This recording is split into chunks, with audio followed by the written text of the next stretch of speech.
ये आज का जो हमारा टॉपिक है उसमें हमने डायरिया के बारे में पढ़ना है। बच्चों में डायरिया अंडर 5 मोर्टेलिटी की एक इम्पॉर्टेंट काज है। मतलब यह कि 5 साल से पहले की अमवात में डायरिया का बहुत बड़ा हाथ है। अब डायरिया की ना कुछ टाइप्स होती हैं। डायरिया के टाइप्स के एक एक्यूट डायरिया है, परसिस्टेंट डायरिया है और तीसरे नंबर पे क्रोनिक डायरिया है। ये टाइमलाइन के हिसाब से हमने इसे डिवाइड किया हुआ है। एक्यूट डायरिया जो होता है वो 7 दिन से कम अगर रहे और साथ में इन्फेक्शन हो। इन्फेक्शन का पता कैसे लगता है? इन्फेक्शन का पता लगता है कि पेशेंट को फीवर साथ में होता है, मतलब पेशेंट फिब्राइल होता है, ठीक है। उसके बाद परसिस्टेंट डायरिया जो होता है 14 डेज से ज़्यादा तक अगर रहे तो फिर परसिस्टेंट हो जाता है, लेकिन कंडीशन साथ में वही है कि पेशेंट फिब्राइल होना चाहिए, मतलब पेशेंट को फीवर वगैरह होना चाहिए। उसके बाद क्रोनिक डायरिया जो होता है वो 14 डेज से ज़्यादा पे लेबल कर देते हैं हम कि क्रोनिक डायरिया है, लेकिन उसमें कोई इन्फेक्शन नहीं होता। मतलब ये है कि पेशेंट ए फिब्राइल होगा, उसे कोई फ़ीवर वगैरह नहीं होगा, ठीक है। और ये ज़्यादातर होता है किसी वजह से, माल अब्जॉर्प्शन डिजीज़ की वजह से, माल अब्जॉर्प्शन की वजह से, जिस तरह से इन्फ्लेमेटरी बावल डिजीज़ हो गई। अच्छा, अगर हम अब एक्यूट डायरिया को देखें, एक्यूट डायरिया हम कब कहेंगे? अगर लूज स्टूल्स हों या change in consistency of stools या चिल्ड्रन पासिंग वाटरी स्टूल। ये 3 बातें हैं। एक तो लूज स्टूल्स, ये चेंज इन कंसिस्टेंसी या पासिंग वाटरी स्टूल, ये एक ही बात हो जाती है तीनों, ठीक है। एक बात तो ये हो गई। दूसरी बात ये हो गई कि उसकी जो फ्रीक्वेंसी है ना स्टूल की वो इंक्रीज़ कर जाएगी। मतलब ये है कि अगर तीन तीन स्टूल पर डे से ज़्यादा पास कर रहा है पेशेंट तो फिर हम उसे एक्यूट डायरिया लेबल कर देते हैं। पॉजिटिव ऑर्गेनिज्म क्या हो सकते हैं? ज़्यादातर जो डायरिया होता है ना, एक्यूट डायरिया की अगर हम बात करें तो वो ज़्यादातर वायरल होता है, ठीक है, बैक्टीरियल काम होता है। अब वायरल में कौन सा ज़्यादा इंपॉर्टेंट वायरस है? रोटा वायरस सबसे ज़्यादा कॉमन है, ठीक है। उसके अलावा एडिनो वायरस भी हो सकता है और एस्ट्रो वायरस भी हो सकता है। बैक्टीरियल डायरिया जो होता है उसमें सबसे मोस्ट कॉमन ऑर्गेनिज्म जो है ना वो ई कोलाई है, इसेर्शिया कोलाई। और इसेर्शिया कोलाई का भी वेरिएंट कौन सा? एंटीरोटॉक्सोजेनिक वेरिएंट जो है ETEC जो है ना, ये सबसे ज़्यादा कॉमन होता है, ठीक है। इसके अलावा इसमें साल्मोनेला है, शाइगेला है और कंपाइलोबैक्टर भी हो सकते हैं, ठीक है। अच्छा, पैरासाइटिक डायरिया कब होता है? पैरासाइटिक डायरिया जो बच्चे इम्यूनो डेफिशिएंट होते हैं ना उनके अंदर कॉमन होता है, ठीक है। और पैरासाइटिक में सबसे ज़्यादा जो मोस्ट कॉमन पैरासाइट है वो जियार्डिया, और इसके जब ये करवाता है तो उसे हम जियार्डिएसिस कह देते हैं, ठीक है। इसके अलावा इसमें एंटामीबा। अच्छा, उसके बाद क्रिप्टोस्पोरिडियम, HIV पेशेंट, अगर वो बच्चा HIV पेशेंट है तो सबसे ज़्यादा जो मोस्ट कॉमन होगा तो फिर वो क्या होगा? क्रिप्टोस्पोरिडियम होगा, ठीक है। अच्छा, डायरिया और डिसेंट्री में क्या डिफरेंस है? Diarrhoea is passing loose stools, ठीक है। डिसेंट्री में ये होता है कि लूज स्टूल्स होते हैं, ठीक है, साथ में ब्लड इन स्टूल होता है। तो फिर वो क्या कहते हैं, बाज़ ये होता है कि म्यूकस म्यूकस मतलब कंसिस्टेंसी हो जाती है, लेकिन ये है कि साथ में जो ब्लड है ना स्टूल में वो लाजमी आएगा। और इसका मोस्ट कॉमन पॉजिटिव ऑर्गेनिज्म है शाइगिला, ठीक है, शाइगिलोसिस करवाता है। अच्छा जी, उसके बाद क्या है कि अगर डिसेंट्री है, डिसेंट्री बैक्टीरिया की वजह से होती है। हमने अभी ऊपर देखा कि बैक्टीरिया ज़्यादातर मोस्ट कॉमन शाइगिला है। तो जब भी डिसेंट्री आएगी तो हमने always we will start from antibiotics. ये मैनेजमेंट में आपने याद रखनी है। अच्छा, अब जो डायरिया का पेशेंट है उसको हमने कैसे लेके चलना है? सबसे पहले तो हिस्ट्री होती है। प्रेजेंटिंग कंप्लेंट में उसे ऑनसेट पूछना है, कब हुआ, ड्यूरेशन का पूछना है, कितना टाइम हो गया है, फ्रीक्वेंसी का पूछना है कि कितनी बार आ रहा है, ठीक है। कंसिस्टेंसी पूछनी है, वाटरी है, ब्लडी है या म्यूकॉइड है, ठीक है। वाटरी कंसिस्टेंसी किस वजह से होती है? वायरल होती है या ऑस्मोटिक या सिक्रेटरी डायरिया की वजह से होती है। फाउल स्मेलिंग, अगर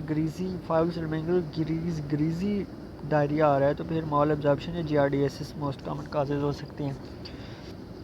उसके बाद ब्लड या म्यूकस अगर आ रहा है तो फिर या बैक्टीरिया है या पैरासाइट है या इन्फ्लेमेटरी बाउल डिजीज़ है। ये 3 चीज़ें होती हैं।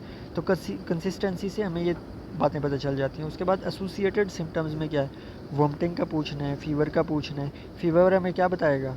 वो जो हमने ऊपर पढ़ा था एक्यूट और जो परसिस्टेंट डायरिया उसमें बताएगा, उसमें फ़ीवर होता है, ठीक है।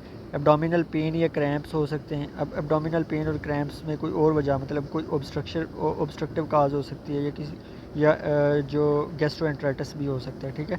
टेनिस्मस है इसी तरह। टेनिस्मस क्या है कि वो ये किस चीज़ की सजेशन दे रहा है हमें? डिसेंट्री की सजेशन दे रहा है टेनिस्मस जो होता है ना। अच्छा, उसके बाद हमने डाइटरी हिस्ट्री लेनी है, रिसेंट फूड और वाटर इनटेक, अगर ज़्यादा बड़ा बच्चा है तो उसकी फ़ूड की हिस्ट्री हम लाजमी लेंगे। अगर छोटा है तो वाटर इंटेक को ये पूछना है कि वाटर आप पानी कहाँ का इस्तेमाल करते हैं, ठीक है। तो वो कंटेमिनेटेड वाटर की वजह से भी डायरिया हो सकता है। ब्रेस्ट फीडिंग, फार्मूला फीडिंग की वजह से हो सकता है, ठीक है। उसके बाद लैक्टोज इंटॉलरेंस की वजह से डायरिया हो सकता है। इंट्रोडक्शन टू न्यू फूड जब इंट्रोड्यूस करवाते हैं तो उसकी वजह से एलर्जी या इंटॉलरेंस हो सकती है, तो उसकी वजह से भी डायरिया हो जाता है। मेडिकल हिस्ट्री में हमने क्या पूछना है, प्रीवियस एपिसोड ऑफ डायरिया के कितनी एपिसोड हुई हैं। क्रोनिक कंडीशन लाइक माल एब्जॉर्प्शन, बार बार तो नहीं हो रहा डायरिया, IBD, माल एब्जॉर्प्शन और अमीनो डेफिशिएंसी, ठीक है, ये बात इंपॉर्टेंट है।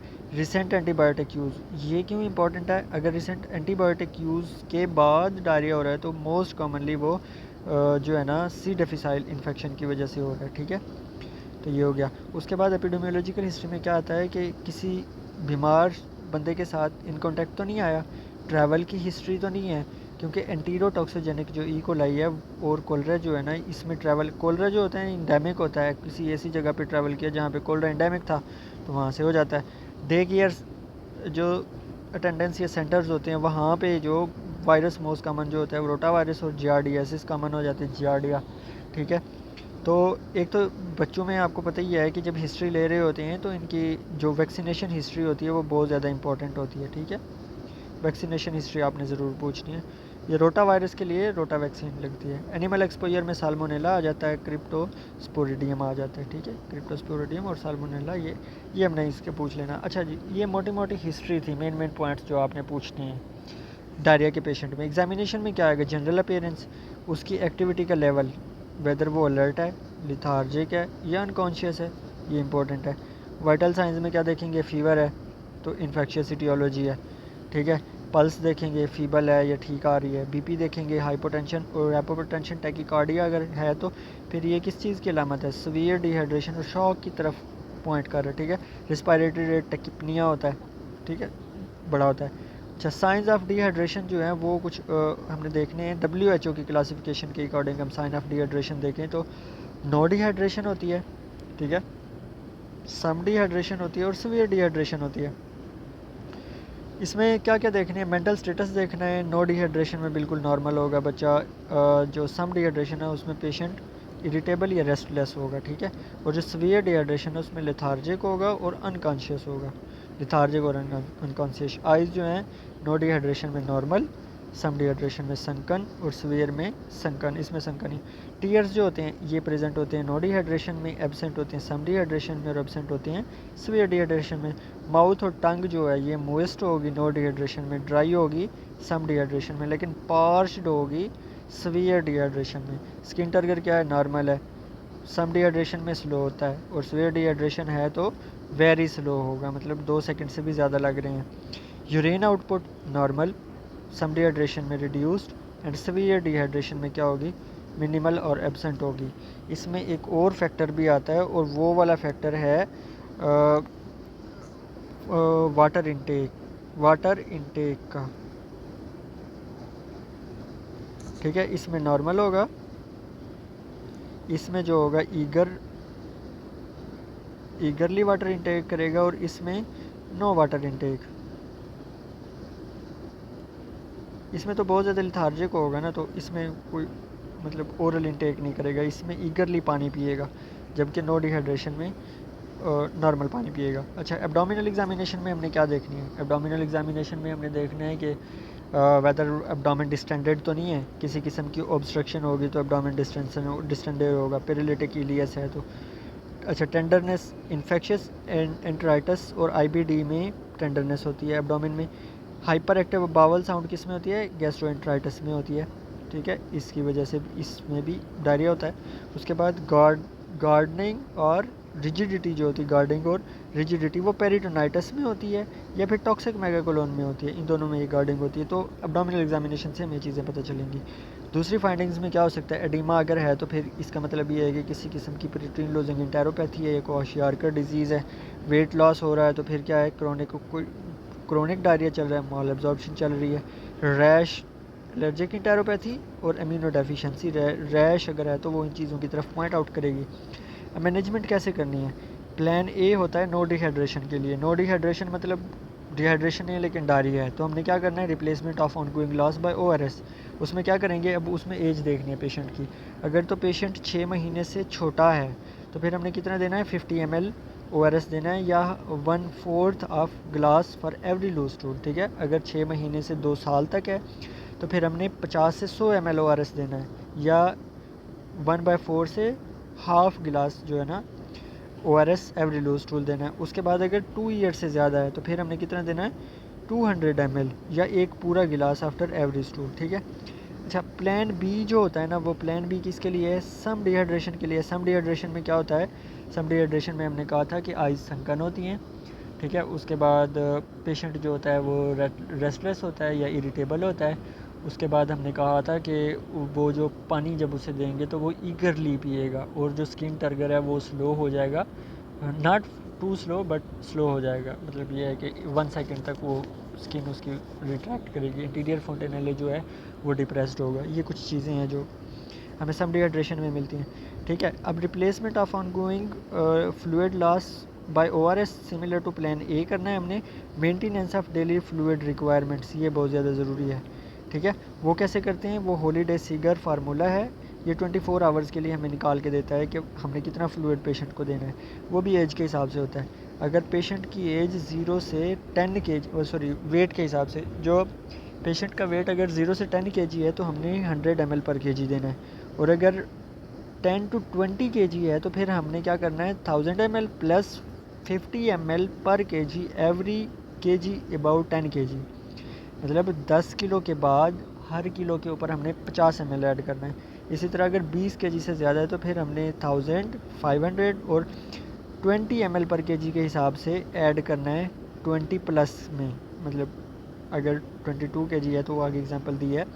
अगर 22 kg का पेशेंट है तो फिर हमने क्या करना है, 22 किलोग्राम तक आए तो 1000 ml for first 10 kg, 500 ml for second 10 kg and 40 ml for 20 to 22 kg, ठीक है। तो ये टोटल फ्लूइड कितना हो जाएगा, 1540 ml फ्लूइड हो जाएगा, जो हमने कब तक कितने आवर्स में देना है, 24 आवर्स में देना है, ठीक है। अच्छा जी, प्लान सी क्या है, प्लान सी हम करते हैं सीवियर डिहाइड्रेशन के लिए, जिसमें पेशेंट जो होता है लेथार्जिक या अनकॉन्शियस होता है, फ्लूइड इनटेक बिल्कुल नहीं कर रहा होता, आइज़ बहुत ज़्यादा संकन होती हैं, स्किन टर्गर बहुत स्लो होता है। तो ये चीज़ें हैं प्लान सी में, जब हमने प्लान सी इंडिकेटर जब होता है, ठीक है। तो इसमें क्या करते हैं, क्योंकि पेशेंट लेथार्जिक है, पेशेंट अनकॉन्शियस है, तो अब हम उसको आईवी देंगे। अच्छा, दूसरी बात यहाँ पे याद रखनी है कि अगर तो पेशेंट सम डिहाइड्रेशन में ज़्यादातर हम क्या करते हैं, पर ओरल देते हैं, लेकिन अगर पेशेंट को वोमिटिंग है, ठीक है, पेशेंट को साथ में वोमिटिंग हो रही है तो हमने पर ओरल नहीं देना, फिर हम आईवी की तरफ जाएंगे, ओके, फिर हम आईवी की तरफ जाएंगे। और ओरली हम दे रहे हैं तो ORS दे रहे होते हैं, लेकिन आईवी जब हम देते हैं तो फिर हम रिंगर लैक्टेट सॉल्यूशन देते हैं, ठीक है, रिंगर लैक्टेट सॉल्यूशन आईवी देते हैं। नॉर्मल सलाइन भी दे सकते हैं, लेकिन प्रेफरेबली हम रिंगर लैक्टेट देते हैं, ठीक है। अच्छा जी, इसमें क्या करना है, हमने 100 ml पर kg के हिसाब से देना है, लेकिन इसमें डिवीजन कर लेनी है हमने। किस तरह से डिवीजन कर लेनी है, 30 ml पर kg और 70 ml पर kg को डिवाइड कर लेना है। अब अगर तो बच्चे की एज है लेस देन 1 ईयर तो 30 ml पर kg के हिसाब से हमने फर्स्ट आवर में देना है, और 70 ml पर kg जो है ना वो 5 आवर में देना है, तो टोटल 6 आवर्स हो जाएंगे। अगर बच्चा है 1 साल से बड़ा, फिर हमने क्या करना है, 30 मिनट या आधे घंटे में हमने 30 ml पर kg के हिसाब से देना है, और 2.5 घंटे में हमने 70 ml पर kg के हिसाब से फ्लूइड देना है, तो टोटल 3 आवर्स में ये कंप्लीट करना है। अब ये कैसे होता है, लेट्स से कि मैं कहता हूँ कि मेरे पास एक 10 किलोग्राम का बच्चा आया है जिसकी एज 1 साल से कम है, तो अब उसमें कैसे डिवाइड करेंगे, 10 किलोग्राम का बच्चा है ना, तो टोटल कितना हो जाएगा, 1000 ml सोल्यूशन हमने पेशेंट को देना है, 1000 ml। तो हमने अब इसको डिवाइड करना है 30 में और 70 में, मतलब 300 ml और 700 ml। तो 300 ml जो है वो हम पहले फर्स्ट आवर में देंगे, मतलब पेशेंट को पहले आवर में हम 300 ml देंगे, उसके बाद 700 ml हम नेक्स्ट 6 आवर्स में देंगे, ठीक है। इसी तरह अगर मेरे पास एक पेशेंट और आया है, उसकी जो वेट है वो 15 kg है और एज जो है ना ग्रेटर देन 1 ईयर है, तो टोटल फ्लूइड 1500 ml हो गया। अब 1500 ml का जो 30% है वो 450 ml बन रहा है, वो हमने फर्स्ट 30 मिनट्स में देना है और 1050 ml जो है वो हमने नेक्स्ट 2.5 आवर्स में देना है। ठीक है, ये बात आपने याद रखनी है, इसे अच्छे से याद कर लेना है। उसके बाद हम जिंक भी देते हैं। डायरिया की मैनेजमेंट में जिंक ज़रूर देते होते हैं। जिंक क्यों देते हैं? 3 फंक्शन है जिंक के। ठीक है, 3 फंक्शन जिंक के हैं। क्या क्या? एक तो रीएपिथेलाइजेशन ऑफ जीआईटी करवाती है ये। दूसरा सेवेरिटी ऑफ लूज स्टूल को कम करती है। तीसरे नंबर पे फ्यूचर रिकरेंस ऑफ डायरिया को भी कम करती है। जिंक के 3 फंक्शन हैं। अब जिंक को हमने किस हिसाब से देना है? ये डोजेजर है।